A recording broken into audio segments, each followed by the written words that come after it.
What inspired you to become a registered nurse in emergency medicine?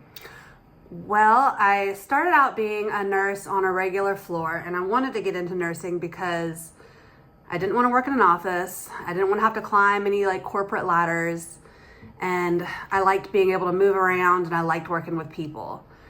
And so I started regular nursing in the hospital on a cardiac floor. And then after a few years, I just wanted to get into emergency medicine because I liked the more fast-paced lifestyle in the emergency department. Okay. How do you manage the emotional side of nursing, especially when caring with patients with difficult cases?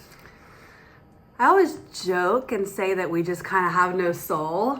I'm like, oh, my soul is cold and dark inside. It's not really true, but you really kind of have to put up an emotional wall because you'll finish one really sad case and then have to go to the next room where they're happy or expecting a baby and they're just there because she's having something going on. You just have to switch right on over to grandma's dying next door to this new young couple is super excited. And I think you kind of just put up a wall and don't really let yourself get too involved in the emotions at the time. And then later on, you can luckily I have a lot of nursing friends that understand, and my sister's a nurse. So I've always got people that I can talk to about what I do. Okay. What qualities make a good nurse? Well, especially in the emergency department, you've got to be able to think really quickly.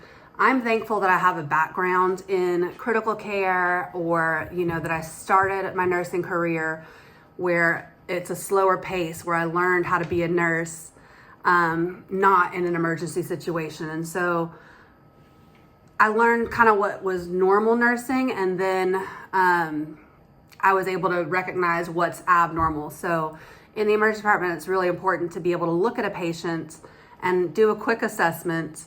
And just by looking at a patient, I can tell, if they've got fluid overload, if they're struggling to breathe because of fluid overload or because they're sick and they've got congestion.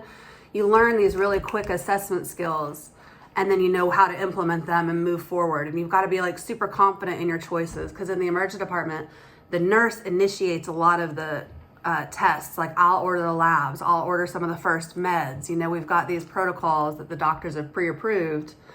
And so I think being quick on your feet and confident in your decisions is really helpful in the emergency department.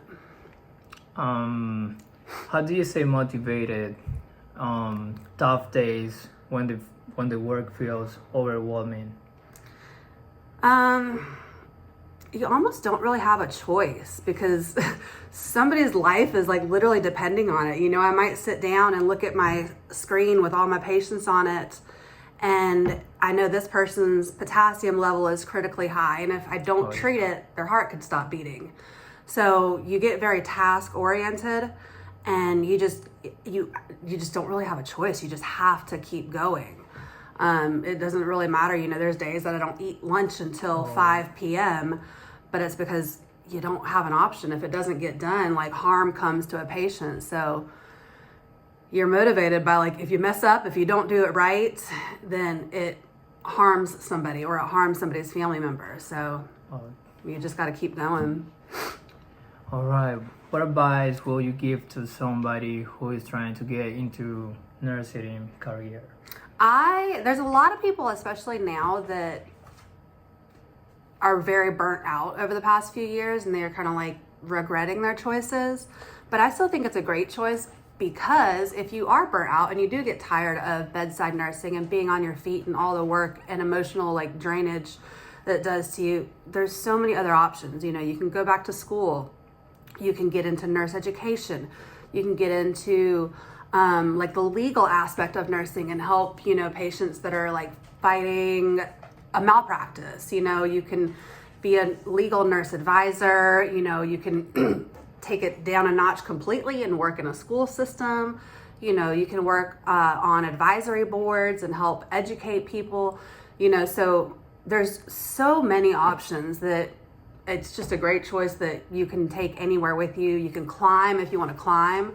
You can get into nurse management and be a director of a department. I think the options just are worth it because no matter what you do, if you get tired of doing something, there's another option.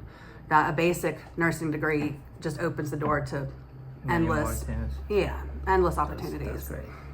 Okay, looking back in your journey as a registered nurse in emergency medicine, what has this profession taught you about yourself and the impact you have on others? I feel like I've always been really well supported by like my coworkers and my patients. It really boosts my self-esteem and my confidence because I get a lot of compliments. A lot of my coworkers like working with me. It makes me feel smart because I've been doing it for so long that I'm always able to share something that somebody didn't know. I've learned that I can function really, really well under really high stress, very intense situations. I've had people tell me, when a patient codes and we're like trying to save their life, after the fact, once all the chaos is over, I've had people say, you handled that calmer than I've ever seen anybody else handle that. And that's kind of a pretty awesome compliment to be able to remain calm under chaos and like just, knock out tasks and make sure jobs get done and people are taken care of. That's great. All right, thank you so much. Absolutely, Frank. My pleasure.